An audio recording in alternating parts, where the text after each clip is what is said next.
বিশ্বের যেসব দেশে তামাক কোম্পানির হস্তক্ষেপ সবথেকে বেশি, বাংলাদেশ তার মধ্যে অন্যতম।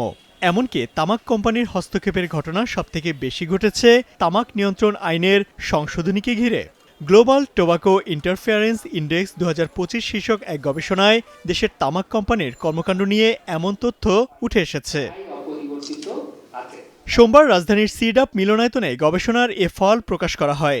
বৈশ্বিক এ গবেষণায় বাংলাদেশের অংশ পরিচালনা করেছে অ্যাডভোকেসি প্রতিষ্ঠান প্রজ্ঞা।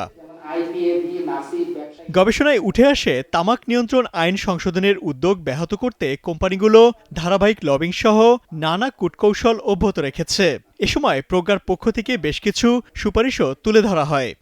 নতুন তামাক কোম্পানি স্থাপনে নিষেধাজ্ঞার কথা প্রস্তাব করা হচ্ছে। মানে আমরা অলরেডি বার্ডেন, আমাদের অনেকগুলো তো তামাক কোম্পানি, প্রায় 35% আমাদের তামাক ব্যবহারকারী। সুতরাং এই বার্ডেনটা না বাড়িয়ে নতুন কোম্পানিকে যাতে দেয়া না হয় সেটা প্রস্তাব করা হয়েছে। নিত্য পণ্যের তালিকা থেকে সিগারেটকে বাদ দেওয়ার প্রস্তাব করা হয়েছে। সেমিনারে প্রধান অতিথির বক্তব্যে তত্ত্বাবধায়ক সরকারের সাবেক উপদেষ্টা ডক্টর হোসেন জিল্লুর রহমান বলেন, বর্তমান অন্তর্বর্তী সরকারের উচিত তামাক নিয়ন্ত্রণ আইন সংশোধনের গেজেট তার সময়ের মধ্যেই প্রকাশ করা। কিন্তু যেটা আমরা বিরুদ্ধে জোরালো অবস্থান নিতে চাই যে তথ্য ভিত্তিক নয়, অথবা ভুল তথ্য অথবা অযৌক্তিক চাপ তৈরি করে একটা কোনো নীতি সুবিধা আদায় করে নেওয়া, এগুলো একচুয়ালি পরিহার্য।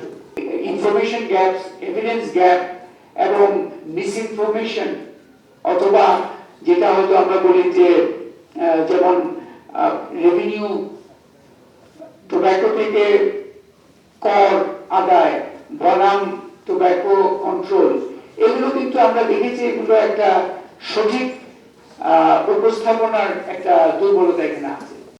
সেমিনারে নতুন তামাক কোম্পানি ও বিনিয়োগ নিষিদ্ধকরণ সহ অর্থনৈতিক অঞ্চল ও রপ্তানি প্রক্রিয়াকরণ অঞ্চলে নতুন তামাক কারখানা অনুমোদন না দেওয়ার সুপারিশ করা হয়।